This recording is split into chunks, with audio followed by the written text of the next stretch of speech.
I argued with the CCU doctor in the emergency department at Emerson Hospital that something was wrong with Mama's blood pressure readings from the cuff.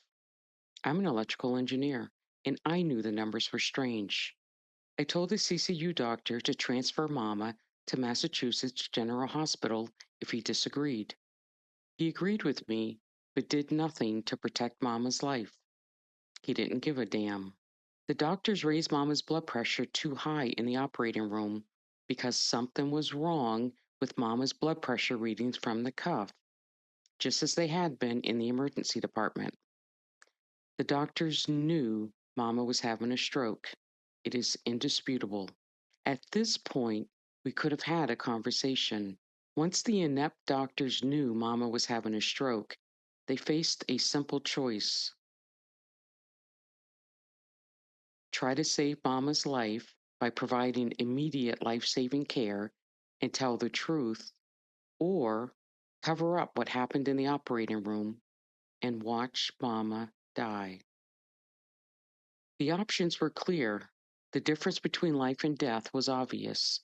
The decision was straightforward. The doctors made their decision fully aware of the consequences of their actions. They crossed the line into unimaginable evil. These Emerson Hospital thug doctors never even attempted life saving care. Law enforcement has a blue wall of silence, and medicine has a white coat or a white wall of silence. The white wall of silence went up immediately. The cover up started straight away. Emerson Hospital implicated the powerful, well connected, top ranked hospital in the nation, Massachusetts General Hospital, in Mama's death. The doctors transferred Mama to the critical care unit, where the colluding and conspiring continued while I was barred from the CCU. The doctors planned the three-part cover up: lie about what happened in the operating room, withhold medical care if it would incriminate them in Mama's death, and falsify Mama's medical records. They executed all three parts with cold-blooded precision. Then they waited for Mama to die. But they didn't know Mama like I know Mama. Mama knew what the doctors were doing. Despite being critically injured, and to Emerson Hospital's dismay, Mama knew she had to keep breathing, and she did. Over 9 hours after Mama's stroke started, Mama was still breathing.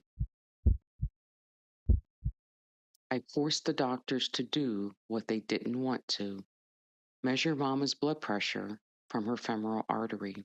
This is what Emerson Hospital did to Mama.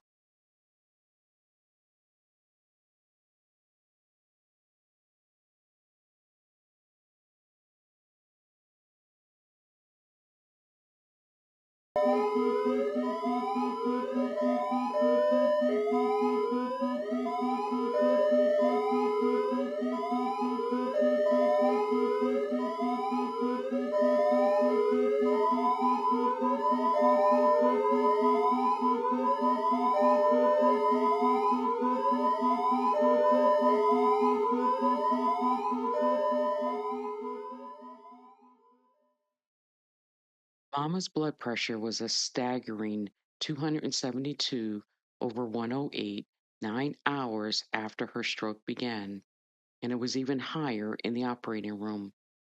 Mama had been in a hypertensive crisis for over 9 hours, and the doctors knew she was having a stroke the entire time. Even then, after measuring Mama's blood pressure from her femoral artery, life-saving intervention was never attempted, and no imaging tests were ordered. That was all part of the doctor's evil plan to cover up their deadly tracks. The CCU doctor refused to tell me Mama's accurate blood pressure, 272 over 108, even after I asked twice. He never documented Mama's blood pressure in her medical records. By not recording that blood pressure, the CCU doctor falsified Mama's medical records, which is a crime in Massachusetts. Falsifying a medical record means intentionally and knowingly altering, fabricating, or concealing important facts in a patient's health information with the intent to deceive. That's exactly what the CCU doctor and other providers did.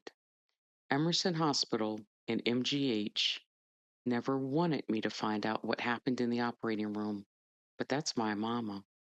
I've spent hundreds of hours investigating Mama's death. Electrical engineers are excellent detectives. I finally found Mama's blood pressure buried in her medical records years later, documented by a different provider. That's why it took so long to piece everything together. Everyone, especially CCU and specialty doctors, understands that time is critical during a stroke and that getting to the hospital quickly is essential. But Mama was at the hospital the entire time. Not only was Mama there, she was in the CCU. Emerson Hospital and MGH didn't give a damn about Mama's life. The only thing that mattered was the cover up. The doctors kept lying. The doctors waited and waited and waited and waited for Mama to die so they wouldn't have to order imaging tests. They knew these tests would reveal catastrophic damage and clues about what happened in the operating room. That was the secret of Emerson Hospital and Massachusetts General Hospital, and they were determined to keep it hidden at all costs. They hoped that without imaging tests, the catastrophic damage they caused would be buried with Mama, and their secret would remain safe forever. But Mama had other ideas.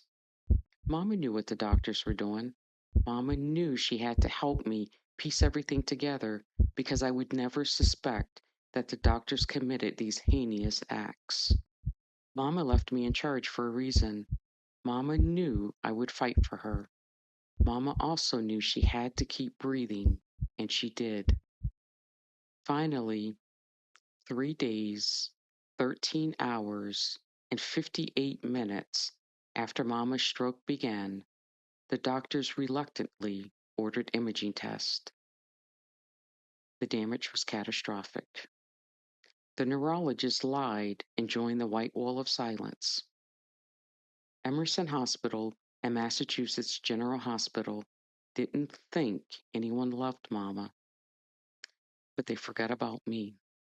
They mercilessly silenced Mama, but I will rise up and be Mama's voice. Death is not strong enough to break the bond I have with Mama.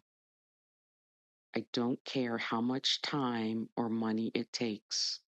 I will relentlessly pursue Emerson Hospital and Massachusetts General Hospital until I uncover all the evil secrets they're hiding from me. Emerson Hospital implicated Massachusetts General Hospital in Mama's death. The level of coordination and collusion between Emerson Hospital and Massachusetts General Hospital is chilling. I assert they caused Mama's death, intended for Mama to die, and their actions were grossly reckless. Emerson Hospital ensured Mama would only leave the hospital lifeless in a cold, dark body bag, and they got exactly what they wanted. What happened to Mama? It's well beyond time to tell the truth.